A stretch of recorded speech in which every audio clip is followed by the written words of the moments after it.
जय हिंद। तो आज की क्लास में हम लोग बात करेंगे आपके राज्य के और केंद्र की। राज्य और केंद्र में हम लोग बात करेंगे किसकी? महाधिवक्ता की। महाधिवक्ता। इसी प्रकार स्टेट में रहेंगे तो AGS, advocate general of state, वह राज्यों में काम करेंगे। और जो एजी है, अटॉर्नी जनरल, अटॉर्नी जनरल, यह आपका केंद्र के लिए काम करता है।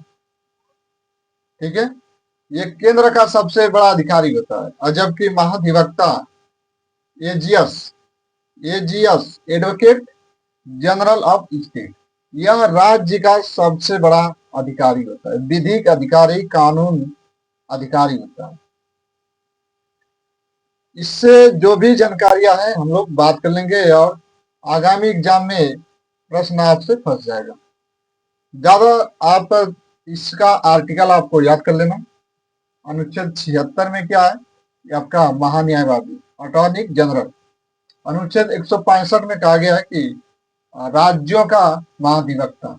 बस आप ये याद कर लेना अनुच्छेद, क्योंकि अनुच्छेद ही एग्जाम में ज्यादातर प्रश्न आपको मिलता है।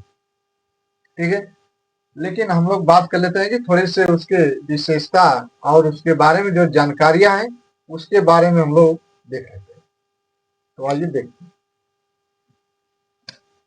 देखिए, जो भारत का महान्यायवादी होता है, अटॉर्नी जनरल, ये अटॉर्नी जनरल है। और आपका AGS, advocate general of state, ये राज्यों के लिए।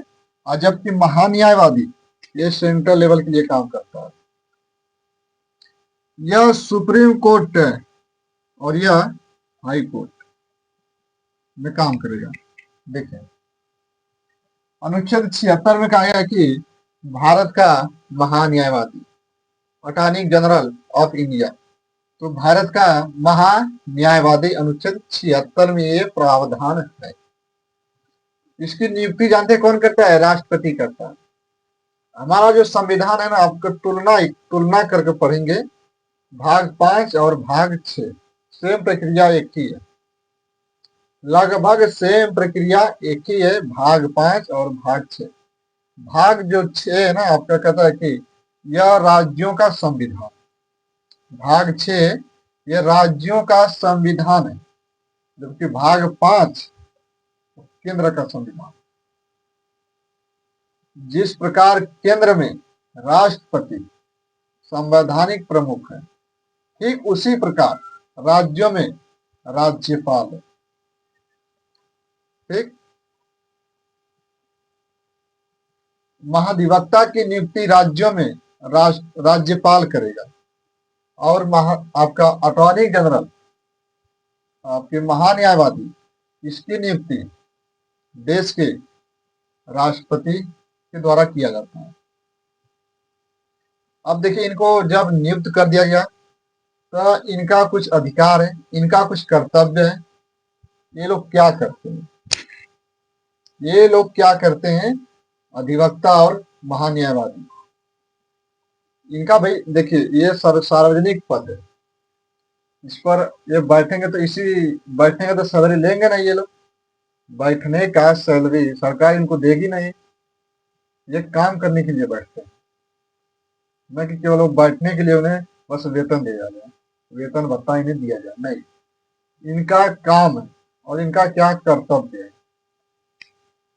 ठीक है, तो आइए देखिए, कहा गया है कि इनकी नियुक्ति राष्ट्रपति के द्वारा होगा और महाधिवक्ता की भी नियुक्ति अगर देखेंगे तो राज्यपाल द्वारा होगा। लेकिन इनकी जो नियुक्ति है, इनकी नियुक्ति का प्रावधान आर्टिकल 165 के 1 में है। जो राज्यों में ये राज्य, ये हमेशा आप समझिए कि ये राज्य की बात होगी। मान लीजिए कि आपका स्टेट है यूपी, ठीक, मान लीजिए कि यूपी है। ये आपको समझने के लिए, ताकि आप श्योर होकर कंफ्यूज ना हो। ठीक है, कंफ्यूज को दूर करने के लिए आप इधर लिख सकते हैं कि उत्तर प्रदेश और इधर आपका सेंट्रल लेवल का। ठीक, कंफ्यूज मत होना। ये हमेशा मैं कहता हूँ कि ये राज्य की बात हो रही है, महाधिवक्ता और महान्यायवादी ये सेंट्रल लेवल पे काम करते हैं। देखिए, इनकी नियुक्ति जो है कि राष्ट्रपति के द्वारा की जाती है, और इन्हें जब नियुक्त राष्ट्रपति कर रहा है, इनकी नियुक्ति हो रही है, ना कि निर्वाचित हो रहे हैं। ठीक है, इनका निर्वाचन तो होगा नहीं, इनका नियुक्ति हो रहा है। जब इसकी नियुक्ति, महान्यायवादी की नियुक्ति, मान लीजिए कि वर्तमान में अटॉर्नी जनरल कौन है? वर्तमान में अटॉर्नी जनरल ऑफ इंडिया, और वह किस क्रम के हैं? तो देखिए, वर्तमान में आप देखेंगे कि एजी अटॉर्नी जनरल तो 16वें क्रम के हैं, जिनका नाम है आर वेंकट रमण, आर वेंकट रमणी। ठीक है, आर वेंकट रमण, आर वेंकट रमण। आप समझ लीजिए कि आर वेंकट रमण जो है कि आपके वर्तमान में 2025 की बात हो रही है, सॉरी 2026 की, तो आर वेंकट रमण ये क्या है? 16वें क्रम के महान्यायवादी, अटॉर्नी जनरल ऑफ इंडिया। आप इनका नाम लेकर थोड़ा सा पढ़ेंगे तो आपको याद रहे, क्योंकि वर्तमान की घटना से जोड़कर आपको बताया जाए तो आपको भूलेंगे नहीं। ठीक है, हाँ, तो देखिए, अब इनकी नियुक्ति राष्ट्रपति करता है, तो इन्हें हटाएगा कौन? राष्ट्रपति हटाएगा। तो हम तो ये कह सकते हैं ना कि ये राष्ट्रपति के प्रसाद पर्यंत पर है। जब तक राष्ट्रपति चाहेगा इनको बैठाएगा, जब नहीं चाहेगा राष्ट्रपति जब इसे हटाना है तो हटा देगा, लेकिन जो प्रक्रिया होगी उस प्रक्रिया के दायरे में ही रहकर इन्हें हटाया जाएगा। ठीक, समझिए, प्रसाद पर्यंत पर नियुक्त भी और हटाना भी ये राष्ट्रपति का ही कर सकते हैं। राष्ट्रपति का ये अधिकार है, अधिकार कहेंगे उसे, वही हटा सकता है। इसी प्रकार राज्यों में भी महाअधिवक्ता की नियुक्ति, उसे हटाना, ठीक, ये सब आपका राज्यपाल है, लेकिन केंद्र लेवल पे राष्ट्रपति। आपको तुलना कर कर जो है कि पढ़ाया जा रहा है ताकि आप भूलेंगे नहीं। ठीक है, आपके सामने दो समस्याएं खड़ी हो जाएंगी, आपको आपके सामने दो लोगों को खड़ा कर दिया जाए तो आप ताकि अंतर बता सकते हैं, इसमें क्या अंतर है, इसमें क्या अंतर है। ठीक है, इसकी क्या विशेषता है और इसकी क्या विशेषता है, महान्यायवादी की और महाधिवक्ता, advocate general of India, sorry advocate general of state. इन्हें हटाना राष्ट्रपति द्वारा, और वेतन इसका निर्धारण कौन करेगा? तो राष्ट्रपति द्वारा। इनका कार्यकाल राष्ट्रपति के प्रसाद पर्यंत पर, मतलब ये कह सकते हैं कि राष्ट्र जो इनका कार्यकाल है ना, अनिश्चित है, अनिश्चित है, अनिश्चित कार्यकाल महान्यायवादी का। इसमें एक आप प्रश्न लिखिए कि एक क्वेश्चन आपसे अभी पूछ लिया जाए कि भारत का प्रथम यह विधिक अधिकारी रहता है। प्रश्न में आपसे पूछ लिया जाए कि भारत का प्रथम विधिक अधिकारी, सर्वोच्च अधिकारी, कानूनी अधिकारी कौन है? तो आप कहेंगे महान्यायवादी। ठीक उसी प्रकार राज्यों के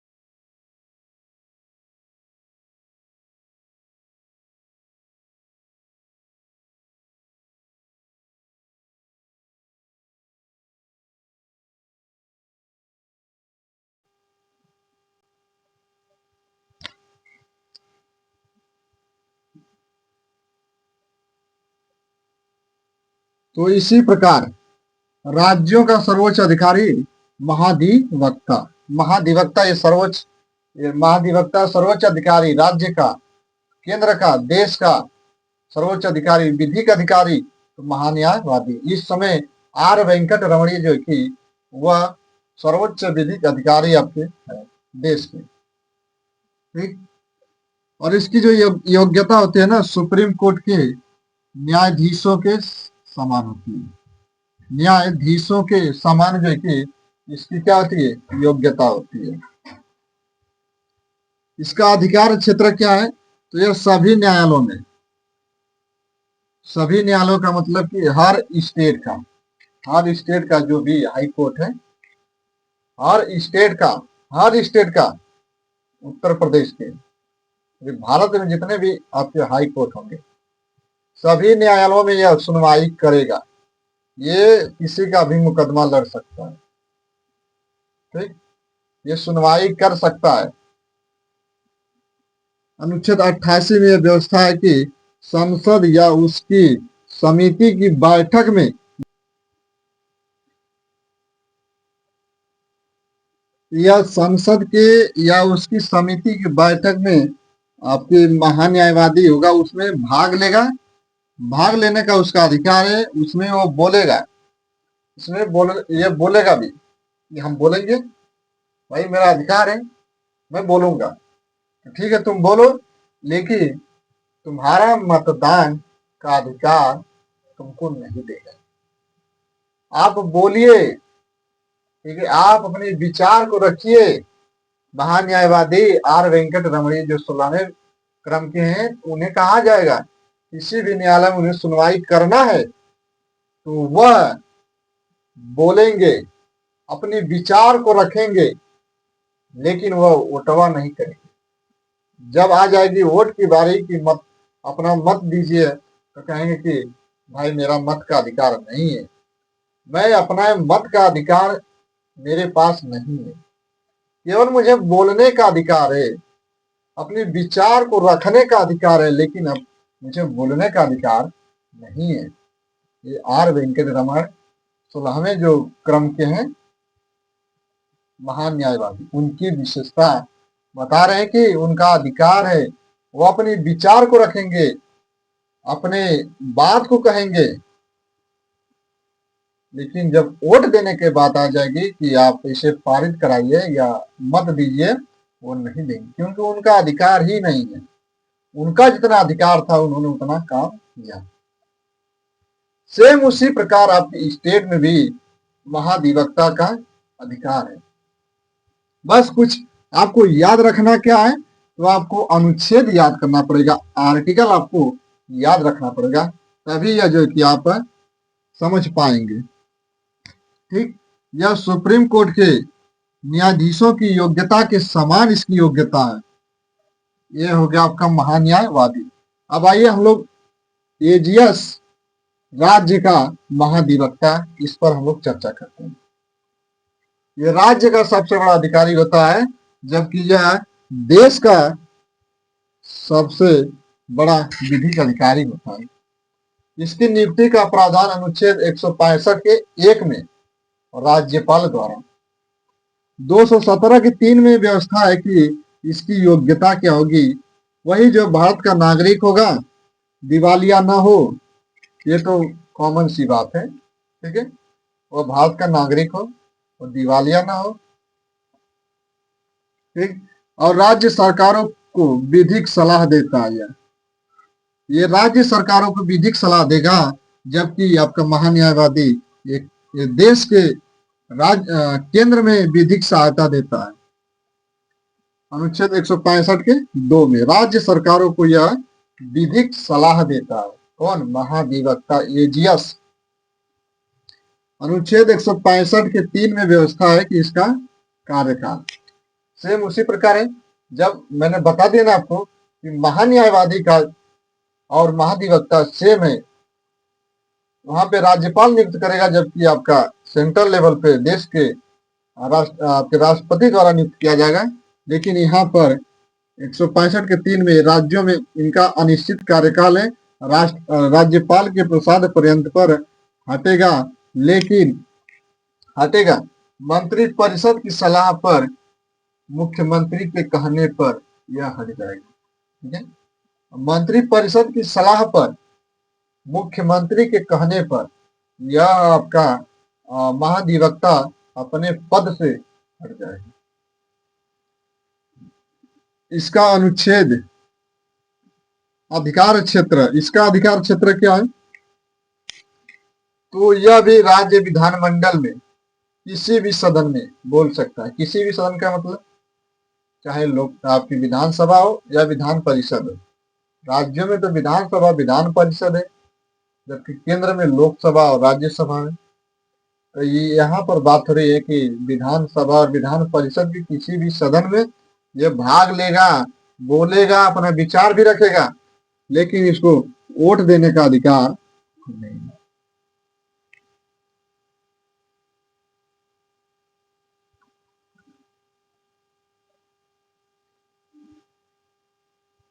अनुच्छेद 194 में क्या है कि इसका विशेष अधिकार है और कर्तव्य है।